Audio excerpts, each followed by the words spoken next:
Thank you for joining us today and welcome to today's webinar on leading in a remote environment with Adam Schmidt.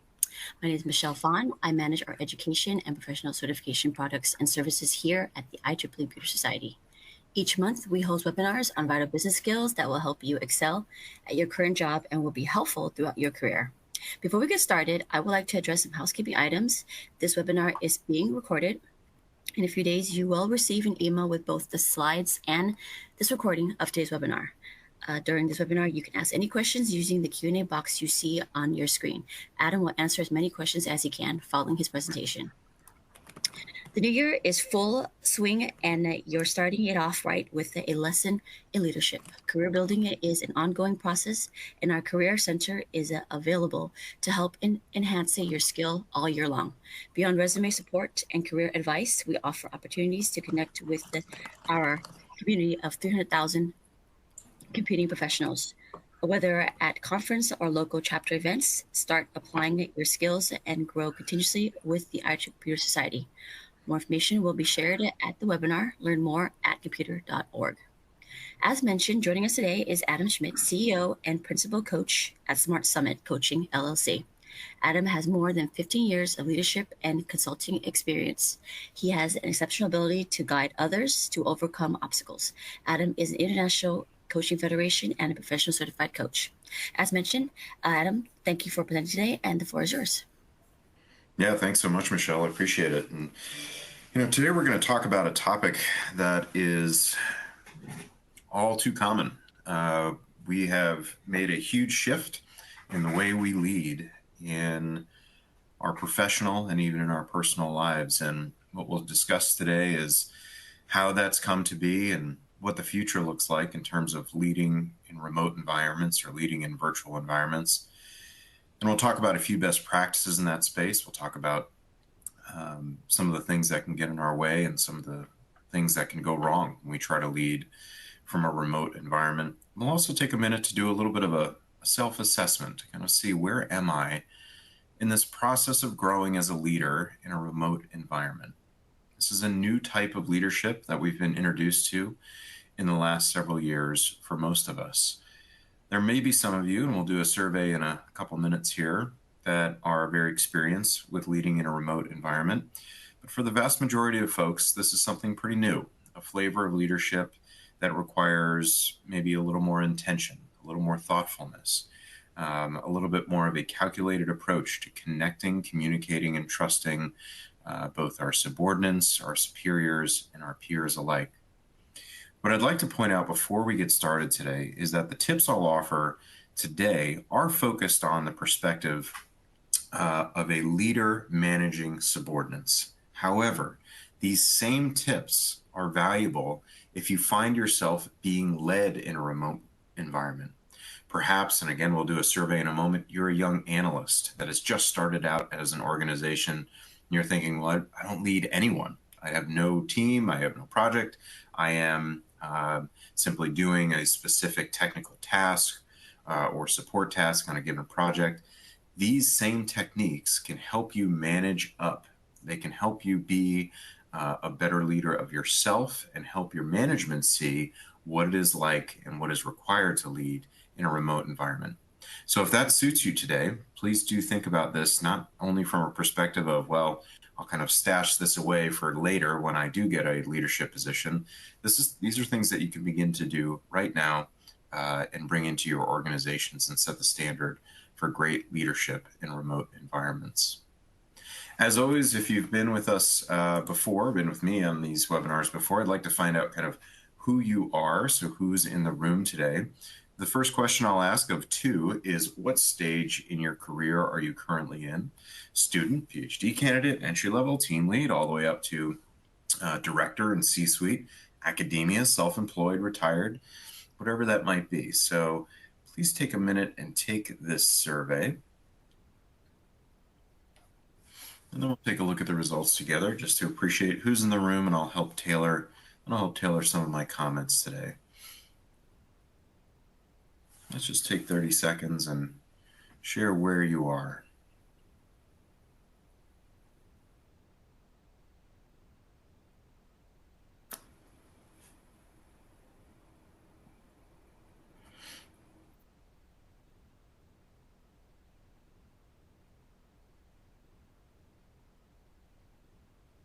Another 10 seconds or so. No good or bad here, just where you are. Let's see who has joined us today.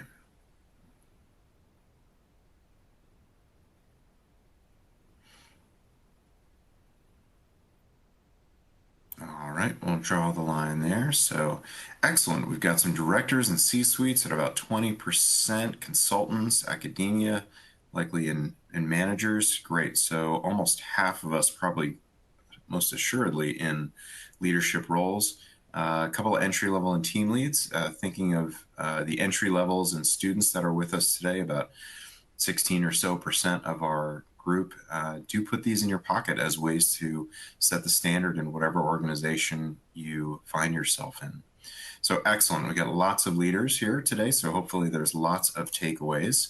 And to what extent are you leading remotely now? So what I'm asking is, in your day-to-day job, are you going in every day? There's some of us that are doing that. Are you going in sometimes, perhaps just for leadership engagements? Are you never going in? What extent are you leading remotely? That means not being in person, face to face with the folks that you engage and supervise and lead on a day-to-day basis.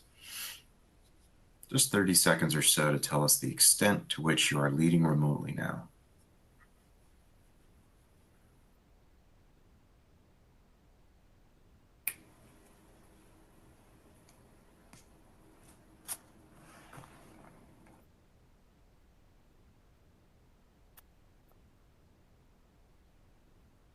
Excellent. One or two more.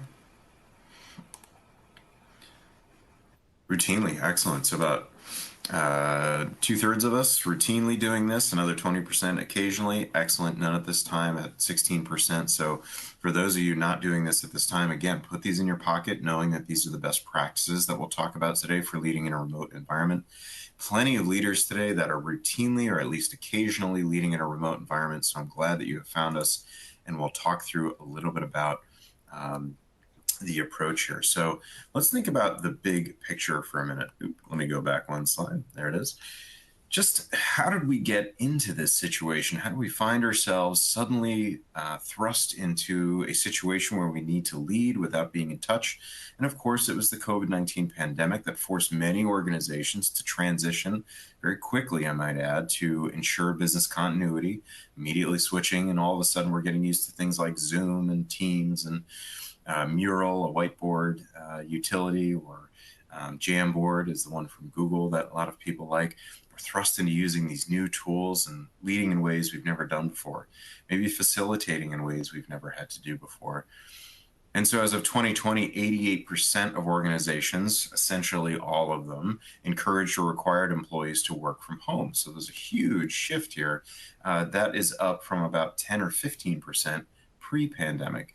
We might recall in 2018, 2019, if you met someone or heard of someone that was working remotely full time, you thought that's sort of unique, right? It's outside the norm that you never go into the office. I remember thinking that must be a little strange. You never go see these people, but here we are.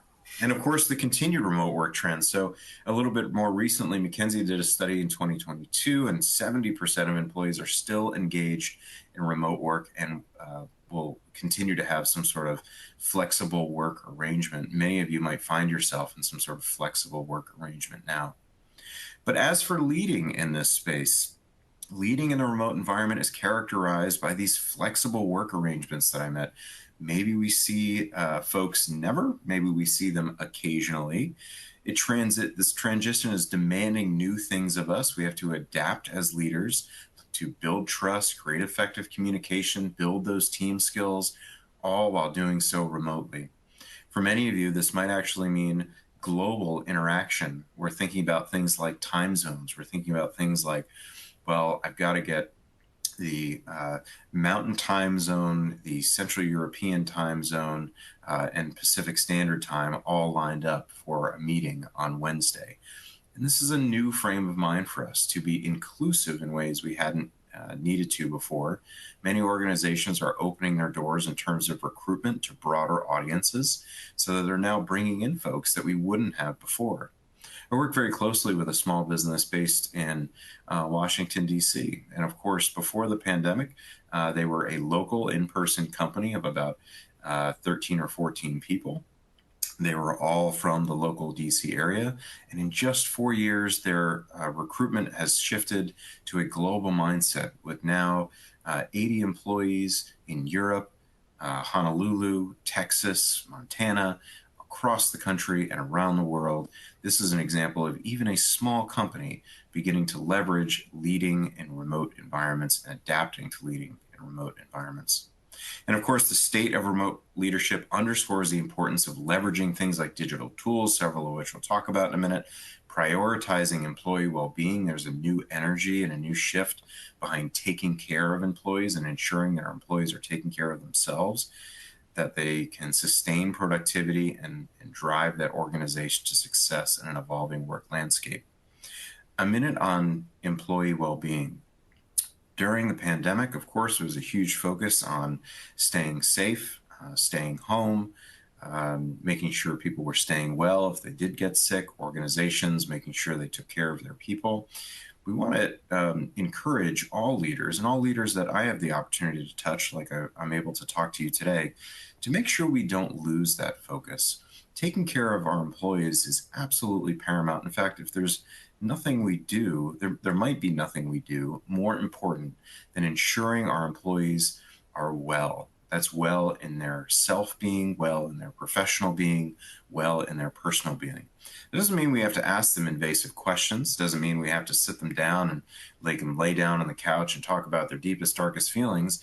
It can simply start with, how are you? What are you guys up to? How's your family doing? What else do you need from our organization to succeed? There's a huge push in this new environment to put employee well-being right at the top of the pile. That's the big picture, and that's the context for the leadership discussion today. There's a few key elements that we'll cross today. Trust building. We'll discuss strategies like setting expectations, being reliable, and recognizing achievements publicly. How do we build trust without actually being with people? Building effective communication, identifying strategies for clear and concise virtual communication, sending direct messages with context that lets someone know what you're talking about, knowing that we don't have those kind of pass in the hallway moments anymore. Think about how many times, if you are have been in the professional workforce, or let's say 5 to 10 years, and can remember very clearly working in person all the time, how many times there was a work success or work progress in an informal environment, passing in the hallway, seeing someone in the lunchroom. Oftentimes people would remark, like, the lunchroom, that's where the real business gets done. That's where collaboration actually happens. At the coffee, the coffee shop down the street. Some of these things don't happen as much as they used to. In fact, most of them are rare, if at all, for many organizations. So building effective communication. How do we make sure that someone knows exactly what we're talking about, and to do it in a way that doesn't feel obnoxious, threatening, arrogant, all the things that we hope to avoid as leaders? Digital tools. They're an invaluable part of our remote environment. All of us have become very comfortable with them. We are on one right now, the Lead Studio, that helps us communicate effectively on things like webinars. And these digital tools are things that we need to embrace. They are not passing in the night. They are the new way of work. And more specifically to today's conversation, they are the new way of leading. Being able to use simple things like Teams, Slack, the chat on Zoom, how to communicate both privately and publicly, being extra thoughtful now in our leading in a remote environment about, who am I talking to? What is my audience here? Am I sure that the Zoom room is closed before I have a further conversation? Am I sure that this invitation is going to the right people? It used to be a little bit simpler. We walk into a conference room and we'd know that it's John, Bill, and Joan in this room with me, and no one else is listening. It can be a little more difficult now. Maybe someone has turned their camera off. They're still in the Zoom room and they're overhearing the conversation. Maybe we've gone into a whiteboard and it turns out we've done a lot of strategy work there, and that whiteboard is actually public to the entire organization. This is an issue just last week that popped up with one of the organizations I do team coaching with, and a tremendous amount of corporate level information was shared across the company. So we have to begin to not only be comfortable with these digital tools, but leverage them to our advantage and be extra intentional about how we use them. Why do we even care about this? What's the relevance? Number one, adaptation to modern work trends, right? We've talked about how this is here to stay, and leaders who are adept at this will be the leaders that capitalize and succeed in being relevant in the future. There is no work in the future that is not going to have a remote component. Even some of our federal government agencies who deal in very close hold conversations are using secure remote tools to work together. There is very few opportunities where we'll be able to lead like we led in the year 2000, 2010, 2015, even 2018 any longer. So those who adapt will capitalize. We'll attract top talent if we show them this is how we lead at our organization. We'll foster innovation, and we will make more efficient use of our time. We'll talk a little bit more about that in productivity. Employee well-being and satisfaction, right? So to promote this idea of well-being that we talked about before and making sure we don't give up on it just because the pandemic is largely over, this opportunity for remote work gives us a chance to improve our own work-life balance and the work-life balance of our employees. We can meet everyone's unique needs. We can meet the needs of those who have large families. We can meet the needs of those who may have a family member living with them that needs extra support during the day. We can meet the needs of those who have struggled in in-person environments for either physical or non-physical disabilities that don't allow them to participate as effectively as they would like to in person. A whole new world has opened up in this space. Employee well-being and satisfaction has improved significantly since we shifted to this remote environment. Organizational resilience and productivity. Remote leadership ensures that business continuity during unexpected events is maintained. We've seen that already, that business now continues almost no matter what. We're able to go to our local offices, which in some cases are right around the corner, maybe from our kitchen or just across from our living room, and jump into our workday. Things like natural disasters, global health crises, we can see these things coming, but we know that we have a new built-in resiliency and productivity edge within our organizations. I mentioned earlier this effective use of digital tools. What we've found in leading in remote environments, when done correctly and leveraged correctly, innovation can take a step forward. We can move faster with ideating. We can move faster with developing new protocols, faster with developing new standards, so that we can quickly collaborate, communicate using things like Mural, Jamboard, Zoom. All these things help us move more quickly towards success in our organizations. Many of you might be thinking that there are some downsides to remote work, and I could not agree more. There is undoubtedly some place in the middle where this happens. Where there is the most effective. And I don't know where that is. I'm not sure anyone knows where that is. Some appropriate mix of leading virtually and leading in person. Maybe it's 80-20 or 90-10 or 70-30. I'm not sure. But what we do want to do is keep employee well-being paramount while thinking about the resilience and productivity of our workforce. I want to do just a minute of self-reflection here. Those who have been to my webinars before know that I can't let you escape without coaching a little bit. So this is a moment of self-reflection.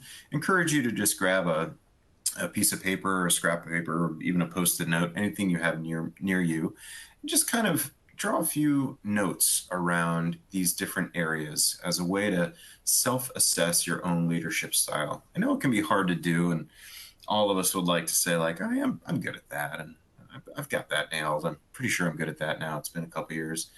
But really reflect on these and maybe use them to generate questions that you would ask of your colleagues. Ask of them to say, I'm wondering, do you have any feedback on my communication skills? I'm wondering if there's any way that I can be more responsive.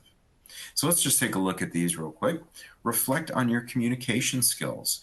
How is my style in virtual settings? Am I present? Am I clear? Does my camera work well? Does my audio show up well? That I can really be believed. Someone knows that I'm being passionate about what I'm communicating, just like I am to you today. And what you can't see around me is a huge setup that helps me facilitate and teach and coach on a day-to-day basis. That you've got these things that help you be most present for your communication needs. We want to be clear, concise, and easily understood by our remote team members, and that starts by making sure our technology is ready, that we've practiced this new presence of being virtually present. We've moved on from the early days of the pandemic. We hope at this point where our webcams were maybe like underneath us, right, and showing only our faces, or we didn't know how the lighting worked best yet, or we didn't know how to make our audio be very clear. And so this is really important stuff that helps us be present and make sure our communication skills are up to snuff. So just reflect for a moment. Have I done everything I can to be as present as possible for my listeners? Examine my digital leadership competencies. How is my proficiency with digital tools? Would a free, and there's lots of them, free webinar on Zoom help? Would a couple YouTube videos on how to best use MS Teams nudge me forward a little bit? Do I know how to do some fun things like send a delayed message in MS Teams, or create a new group on Slack for a subordinate issue, or create a new channel in Teams to create a social group for, I don't know, the pets of our organization? Am I able to do those things pretty seamlessly and without fearful of doing something wrong or not being able to administrate it? Those are the types of things we need to be able to do. It's no different than 10 or 15 years ago. I know how to book a conference room. I know how to set up poster board when I go into a conference room, to stick them on the wall and arrange them so that we can build our strategy. In the digital world, do I have an account on Jamboard? Do I know how to use Mural to get these same things? Can I set up a virtual whiteboard where people can interact easily? These are all the digital leadership competencies that we'll need to focus on in our leading in a remote environment space. If we are not as comfortable as you'd like to be, there are limitless opportunities out there to learn more. Very short YouTube videos, 1 or 2 minutes long, can be a huge shift in how you use Zoom or how you use Teams. Sometimes it can be easy to become comfortable and say, Zoom, Adam, I use that every day. I know exactly how it's done. But many of you are probably advanced users. There's probably another group of you that are casual users. Are you ready to step up your game from a casual user to someone who really knows how it works? Can I create multiple breakout rooms? Can I send people in and out of breakout rooms seamlessly? Can I create a Zoom poll and make sure I know how to survey my audience at a moment's notice? These are very powerful facilitation techniques that'll help us lead and make our subordinates feel included. They will make our subordinates feel like their voice is being heard, even though we're not in the same room. Just like if we were in an in-person conference room and one employee was continually ignored. Picture yourself at a boardroom table, you're leading the conversation, and Scott keeps saying something over and over and over, but no one's listening. The same is true if Scott's computer didn't work with the Mural board, or didn't work with the Jamboard, or didn't have the right software to work on Zoom.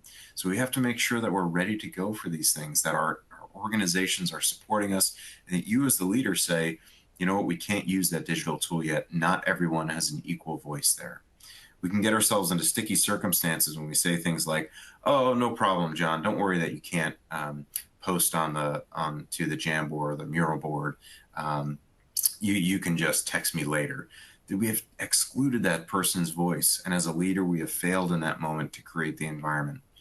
The reason some of this is hard is as I talk about this, these are all additional duties. These are new things as leaders that we may have not had to been so intentional and thoughtful about as we went through the the old normal of booking conference rooms, getting everyone in there and listening thoughtfully because we are all physically present. Now it's an extra level of effort for our leaders to make sure, Shannon, I haven't heard from you in quite some time. Is your microphone working today? Michael, we can't see you on camera. We'd love to have you join us if you're able. Those are the types of invitations as leaders we want to continually make to be inclusive. To continue with this self-assessment, our adaptability and flexibility. How well do we adapt to changing circumstances and unexpected challenges in this environment? If the Zoom link doesn't work, right? If the Teams channel suddenly disappears, how are we at pivoting and adjusting our digital strategy when needed? Reflect on our level of comfort with a last minute change, because these are the types of things that we need to be ready for as leaders in a digital environment. Just as you were ready 10 years ago when someone said, conference room B is no longer available, we'll have to move to conference room C. The same is true of the Zoom link didn't work, we're switching to MS Teams, and it's fine. We'll take a breath, we take a digital timeout, we send people the new link, and we start the meeting at 11:10 instead of 11 o'clock. Your subordinates will look to your leadership in those moments. As silly, as maybe trite as that sounds, it is so critical to show that you're ready to bounce back and forth, use the digital tools that are available to you, and that you can capitalize on most as a leader. Finally, let's evaluate your team engagement and cohesion. How well do you foster a sense of team unity engagement among your team? This is a little bit softer of a skill. This is a little bit more challenging in terms of making sure that we have a good perspective on how we're being received in our teams. And this is a great place to think about, I wonder what questions I could ask some of my subordinates about this. How do you feel about working on this team, John? What do you think I can do better as a leader to bring us a more cohesive environment? What do you think I can do better in terms of building a positive team culture? As you evaluate your efforts, we want to make sure that you're creating activities and leading activities that are thoughtful, that are inclusive, and create an environment where you're ready to lead in your organization. So once again, how am I doing? Communication skills, our digital leadership competencies, our ability to be adaptable and flexible, and evaluate our team engagement and cohesion. These are the 4 primary areas I would encourage you to reflect on. And if one of them's maybe not your strongest suit, no problem. Ask questions, get curious. What would it be like to think more about this? What training would help me here? Would a leadership coach be an opportunity for me to shape my vision for how I want to be seen as a remote leader? Trust building in a virtual environment. We're going to talk about these 3 areas, trust being the first, that are most critical in building an effective leading in a remote leading environment. Consistent and transparent communication. We have to foster trust by making sure that our messages are consistent, meaning they are not overlapping, that we are not giving guidance in different ways, that we are not providing one type of guidance to one person and one type of guidance to another. Well, Adam, that's literally the same as the old world. It is, but now we need to double down on our intention here. The fact that someone can reach out to us in a moment's notice on Teams and say, "Hey, can I have approval to go to the conference next week in Hong Kong? It's going to be $4,000." Sure, Bob, no problem. Go ahead. We forget that we gave that authorization just a day later when Sally comes along and says, "So I'd like to go to the conference in Sally, I'm not sure that sounds like it's over the corporate limit. We'll really have to take a close look at that." Well, wait a second. You told Bob yesterday he could go. I did? Things move so much faster in the virtual environment that we need to double down on our consistency and transparency and communication. This might mean things like documenting policies that were otherwise unsaid. For example, I've met a lot of companies that have policies about being on time for meetings, being virtually present for meetings. Do we want cameras on when you are at a work meeting? What is the standard for using your microphone while at a meeting? Do we all stay off mute? Do we all mute? Do we just let the speaker on mute? What is the best case? Setting clear expectations.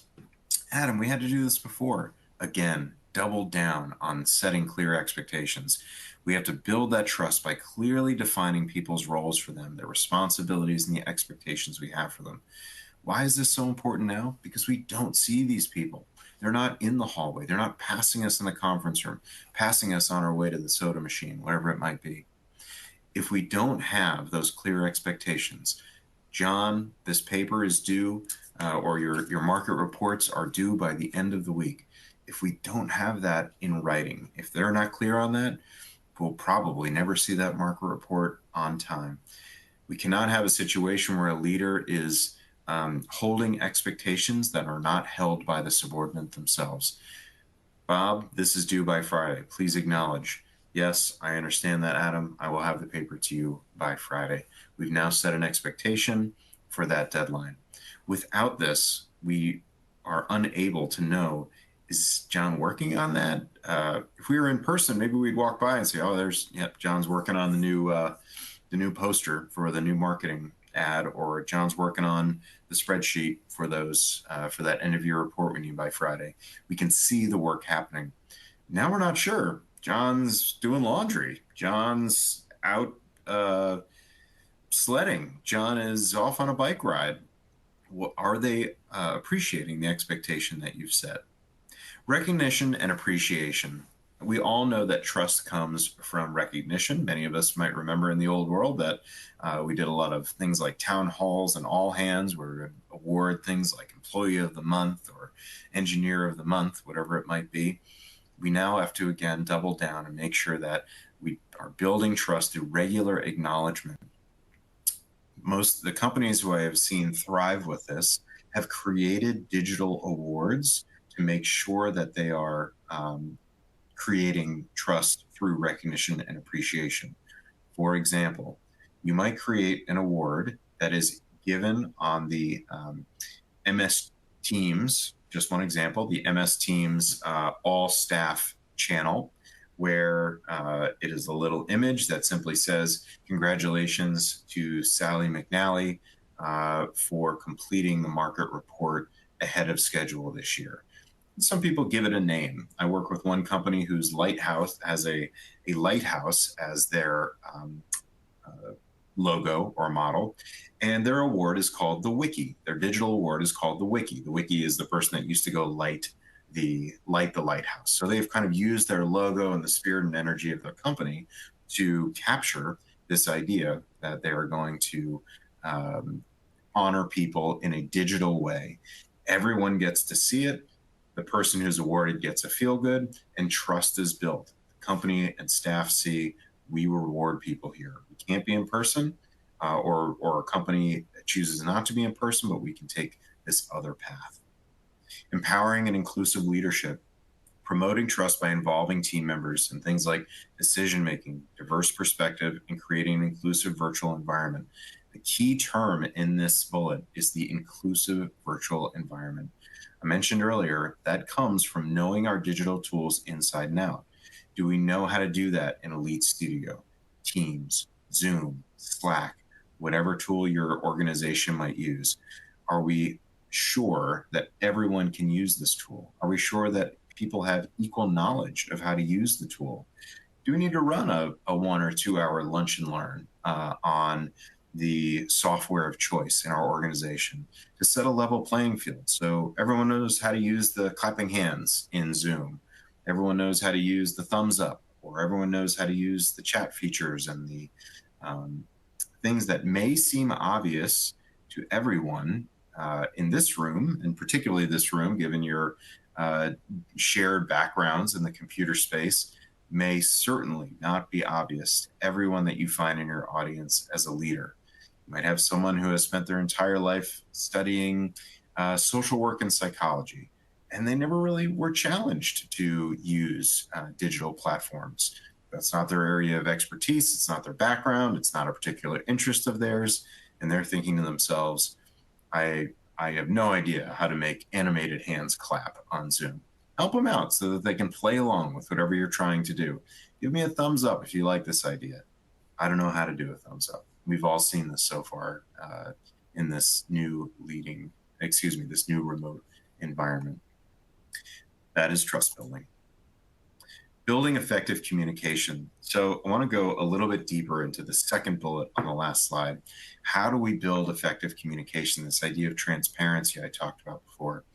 First, diverse communication channels, making sure that we appreciate all the different ways that we communicate in the remote world. This can be video, messaging apps, email, again, messages and things like Slack or Teams. We appreciate that different folks receive information in different ways. All of us have informally developed these rules in our mind. Think about your friends and family. Some of them are more responsive to email. Some of them are more responsive to text. Some of us have friends who might never check their email. They only use that for work, and they use 100% say WhatsApp or Signal or any of the other messaging opportunities out there. So we need to make sure that we understand the needs and preferences of our remote team. How best do I communicate? And be flexible and adapt as a leader to know that Brenna likes to only communicate on Teams and does not appreciate phone calls. Michael, on the other hand, only appreciates phone calls and is most responsive when talking things out. Although frustrating to a leader that we can't just blast something out in one channel and get great feedback and great response from everyone, we have to be tuned in to how these folks will respond. Establishing clear norms can be one way that a leader helps enhance communication by setting guidelines for things like response times, the preferred communication platform, expectations for availability. This means things like, does my organization have core hours? Does my team know as a leader when I can expect them to be on board? And documenting those policies, not informally, not in general, we kind of work during the workday, but from 12 o'clock to 3 o'clock Eastern Standard Time, our organization will be at work at their desk. Promoting consistency and reducing misunderstandings is the outcome of these clear communication norms. We might want to set it's preferred that we communicate by teams. We understand some things will help, be outside of that, but we're all going to use Teams and the following SharePoint site to share our information.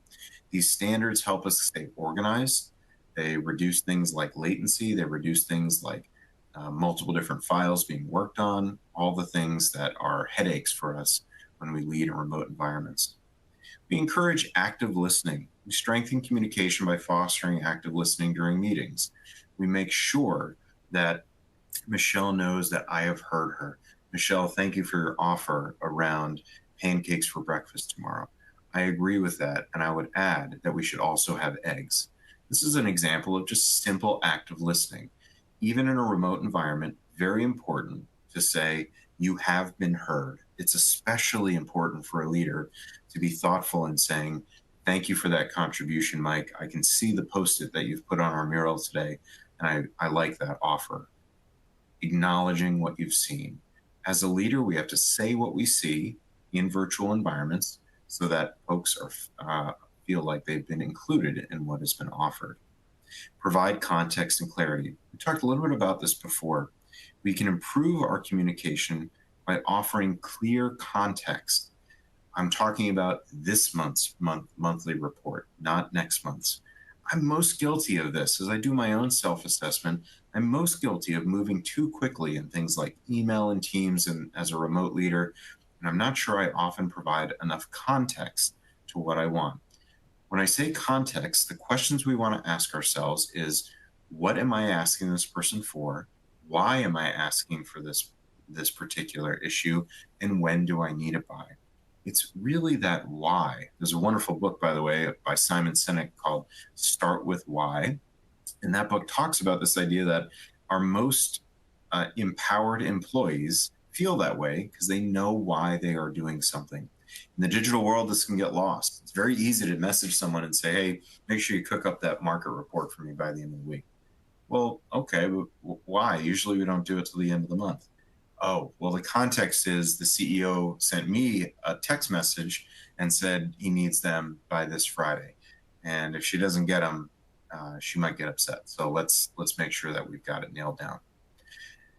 We have to provide the context for requests. Again, these are things that would be almost innate, almost kind of in the air or in the ether in an in-person environment.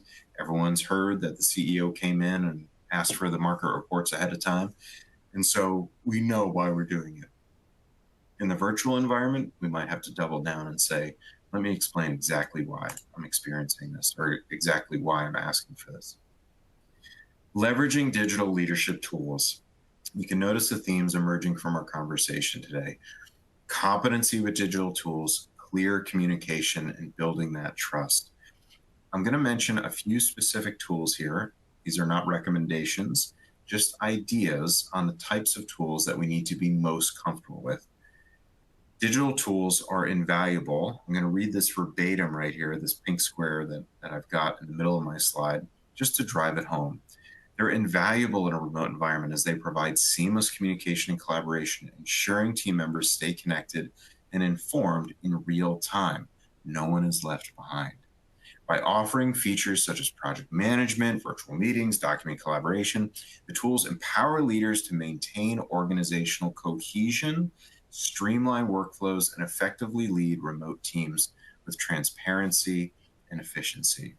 Lots of favorite words in there, but I'll highlight a couple.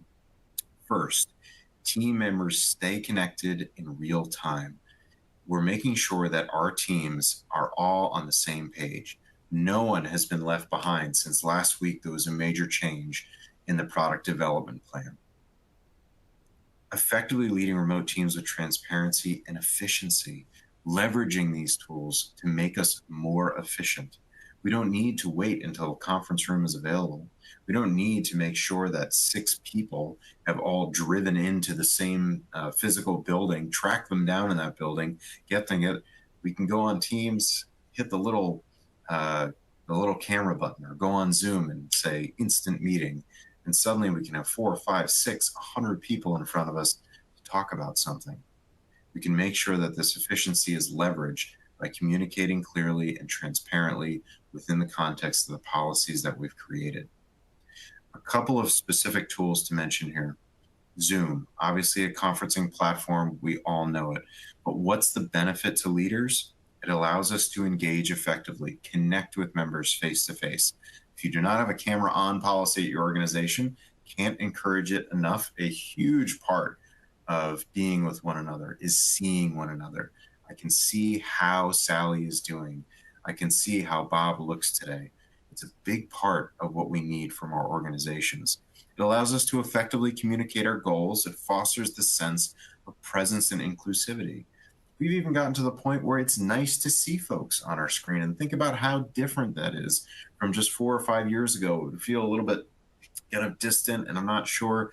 But now we hop on a Zoom meeting, we got 4 or 5 different faces in front of us. It feels nice. Here are these people. Here they are. They are with me, and we're going to talk through this challenge, this budget, whatever it might be, together. File sharing and collaboration, things like Google Workspace. All of you know it, but what is the leadership benefit? This is a collaboration tool that allows us to create, edit documents in real time. So many of you might use SharePoint. It's a little bit more of the global standard on the Microsoft end of things, promoting efficient information exchange and collaborative decision making. We can all contribute in real time to the same documents, the same presentations, the same Excel sheets as we go through the day. Many of you are probably getting used to that. I think I saw a few consultants on here doing things like work planning, workload planning for your staff, different project leaders contributing to the same Excel sheet to do a monthly buildup of who's working on what. All those things are absolutely critical. I'm going to mention just 2 more tools before we kind of move into where we can go wrong. Communication and collaboration, Slack. But what's the leadership benefit of something like Slack? Teams, very similar to Slack. Enhances team communication, quick updates. Team, this is what you need to know. There's been a shift in the deadline for our prototype product. It's now due the 1st of December, not 15 December. This is a big shift, and I'm going to need the following people to join me for a meeting later. Everyone can know the same information very quickly. The obvious downside to that is we have to make sure that the information we share is accurate and not crisis inducing. It's our responsibility as a leader to say, this is under control, but I want to share with you a big change that's coming up, or any level of change. Finally, the project management. Asana is one of them. There are other ones. MS Project comes to mind as one of the more common standards if your organization used Microsoft as their primary suite of products. This, of course, improves things like coordination and a clear overview for everyone. What's the project workflow and what are the deadlines? Using these things not locally but globally helps us make sure that everyone sees the big picture, again, providing context to what's going on in their space. Leveraging digital leadership tools. How can things go wrong? We've talked about a lot of things that go right, and I want to try to wrap up my comments. We have at least 10 minutes for questions that you may have or ideas that you'd like to share today. Neglecting regular communication. There's no surprises here, right? These are the opposite of the things that we talked about today. Failing to establish that consistent and transparent communication. Consequence, misunderstandings, decreased team cohesion. Adam doesn't know what's going on. He's telling us 4 different things today alone. And I don't know if he's going to tell me on Teams or Slack or just text me. We need to set expectations in a way where team members know where you are going to come from as their leader. This is no different than they would know where to find you if you had an office in an office building. They would know where to go to say, I have a question. And if you're going to distribute information, you would always come to them from the same space.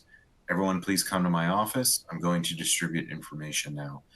The new way is I will always communicate, or at least the vast majority of the time, through the Slack channel or through the Teams channel or via our weekly Zoom meetings.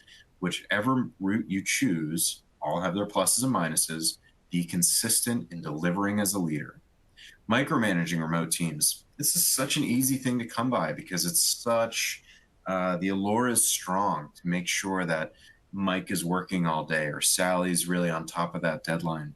But it, of course, can erode trust, stifle creativity, hinder productivity, and members may feel disempowered or undervalued. All of us on this call at some point have probably been micromanaged, and we know how lousy it can feel. This mistake is driven by kind of succumbing to this allure of I need to be in control because I'm not seeing people. I'm not in my office looking out at my team, quite literally, even just 5 or 10 years ago. Yes, my accountant is here. Yes, my developer is here. Yes, my advertising crew is here. Yes, my HR department is here. And I can see them working all day long on their different projects. Now we see maybe a wall in front of us. We see out our window. We have to trust through our effective communication and our thoughtful engagements on Zoom or other video platforms that this person understands what needs to get done and they will get it done. Underestimating the importance of team building. It can be so easy, especially with new employees, to bring them on board. Yeah, welcome, John. So the first thing we need from you is to count up the files on SharePoint and then rearrange them in alphabetical order. Yeah, thanks. We'll talk later. This is not the way to build cohesion, right? We need to bring someone in. We need to bring both new and existing team members together to feel that cohesion. It is tough. It is not easy. In some cases, you might argue it's almost impossible to build clear team cohesion over a remote environment. And there's a strong argument to say that, yeah, it's a lot easier to do it, to build a team cohesion in person. Some of you might have been to things like leadership development programs where you, or team development programs where you built macaroni towers together or stacked up, paper towel holders or whatever it might be, or paper towel tubes to see how high you can get your tower. We don't often do those things anymore. And so now it falls to leaders to be really thoughtful in smaller ways, maybe even implicit and not explicit ways, to build team cohesion. And we know the consequences of this, right? Low team morale, weakened sense of belonging, weakened sense of empowerment. We don't get the best out of our employees. A failure to prioritize employee well-being. If we ignore this, and that's why I mentioned it before and kind of just re-highlighted it for you a few slides in. If we neglect our employees' well-being, they're gone. They will leave because the modern employee, especially employees, I always hesitate to use ages, but roughly our employees, let's say they're under 35, their job satisfaction is driven almost primarily by how well they feel at their organization. Does this organization take care of me? Do I have enough time off to take care of myself? Am I able on some days to even put myself first and put my work second? We have to prioritize that if we want to attract the top talent, if we want to have organizations that thrive in a remote environment. These employees will respond, but only if they know their well-being has come first. I want to share with you a couple of references for further reflection if this is a space that you find yourself in, especially for those leaders in that routinely sort of director, C-suite, or team lead roles that we surveyed before. Remote, Office Not Required, a great book by Jason Fried. This book explores the benefits and challenges of remote work. It will offer some insight much deeper than we've gone into today. The Rules for Remarkable Remote Leadership. I want to highlight this book because I mentioned this idea of documenting policies. If you feel like that's a weak spot for your organization, like, well, yeah, we're doing okay. I mean, we've made the switch to virtual, but there's still no rules. This middle book offers those actionable strategies for effective remote leadership. This is how to do it, even draft policies included in there, practical tools. And then finally, Leading from Anywhere, the essential guide to managing remote teams. Recommend that third one for anyone just stepping into the space. I don't recommend that for more seasoned leaders who are comfortable. But if we've got some students, PhD candidates on today's call that think, one day I'm going to have to do this, highly encourage you to add that to your bookshelf. One of the things I like about Leading from Anywhere is that it's broken down in a way that is easily digestible. If you need help in understanding the best way to communicate, go to chapter 4. If you need help understanding the best way to be present on camera, go to chapter 7. So for our newest, I recommend that Leading from Anywhere by David Burkus. We'll move into a little Q&A now with 7 or 8 minutes left. Let me do my best to pull those up, and I'll take these on one at a time here.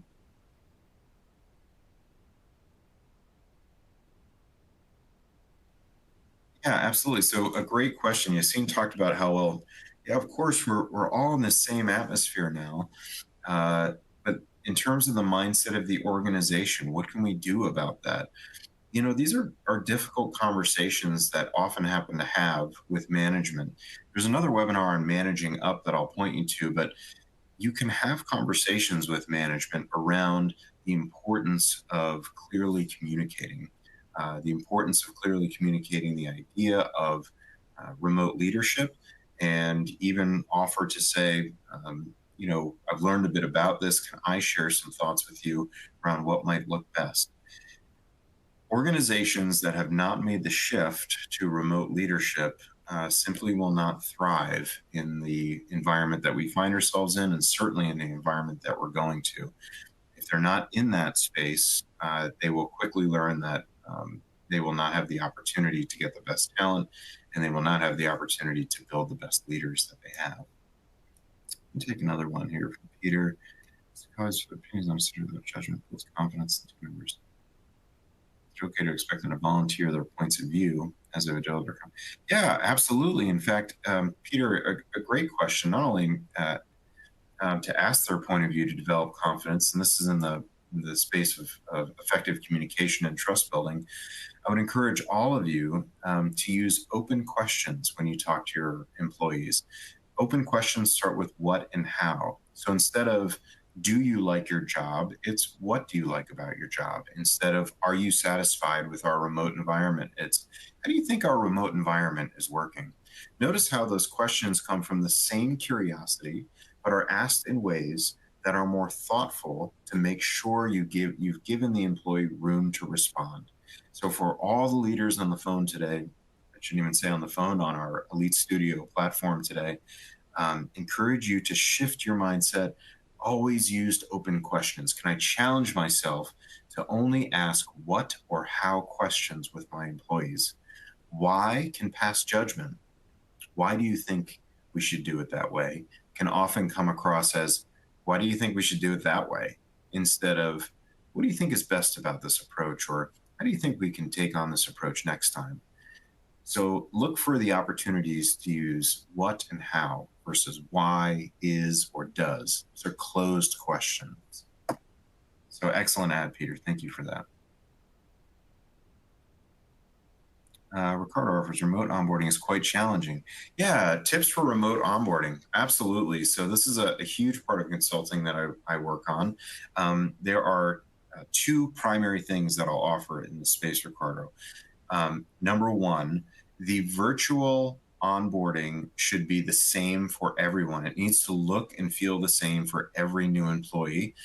All of us know that employees talk. We want to make sure that we don't start off on the wrong foot by saying, yours was only 30 minutes. I spent 4 hours with HR, kind of getting to know the company. And she shared with me all the different things. And he told me all about how the CEO likes this, but not that. We have to make sure it's consistent. Even if that means shorter, consistency is paramount. The second thing I'll mention around onboarding is that we want to use that as their first standard experience and how the company communicates. So if your company standard is MS Teams, don't meet on Slack for the onboarding process. If your company's standard is to be on camera, let them know in advance. You should be on camera. That onboarding experience should be exactly the same as you expect them to show up in the meetings, the weeks and months that will follow after they come on. So I hope those are helpful, Ricardo. That's a whole school of thought, but those are the two biggest ones: consistency, and then what I would call tradition, making sure that that onboarding looks exactly how you'd like that employee to show up in the future. It's the standard setting moment for that employee. Can you post a list of those references you just mentioned in chat? Sure, Dave, let me do this for you. I'm just going to go back to that slide. You're welcome all to jot those down or take a screenshot, whatever is easiest for you, of those references. So I hope that's helpful, Dave. And let's see here. My commitment to my team members' success. Exactly. Thanks, Peter. Yep. All these things we've talked about today are directed towards that. Can I get the most out of my team? Encourage you all, if you've taken nothing away from today in our last 30 seconds or so, to listen to your employees, to honor their offers and create environments where they feel included in the conversation. Use digital utilities and tools that you are comfortable with that will bring everyone into the room, leave no one behind. With that, I'll hand it back to Michelle for any closing thoughts, and we'll put a button on today's webinar. Thank you so much all for your attention and time today. Great. Thank you, Adam, for this informative presentation, and thank you, everyone. Thank you to all our attendants. They're great questions. I also like to mention that we have additional free webinars coming up in February. The first one is on Designing the Solutions webinar, which will be held on February 6th at 11 a.m. Eastern Time. And the second one will be Introduction to IEEE 802, WLAN Sensing, which will be held on the 28th of February at 9 a.m. Eastern Time. Registration for these upcoming events is now open. We will be sending you a link to these future events along with the slides and recording of this webinar. Thank you again, everyone, and have a great day. Thanks all.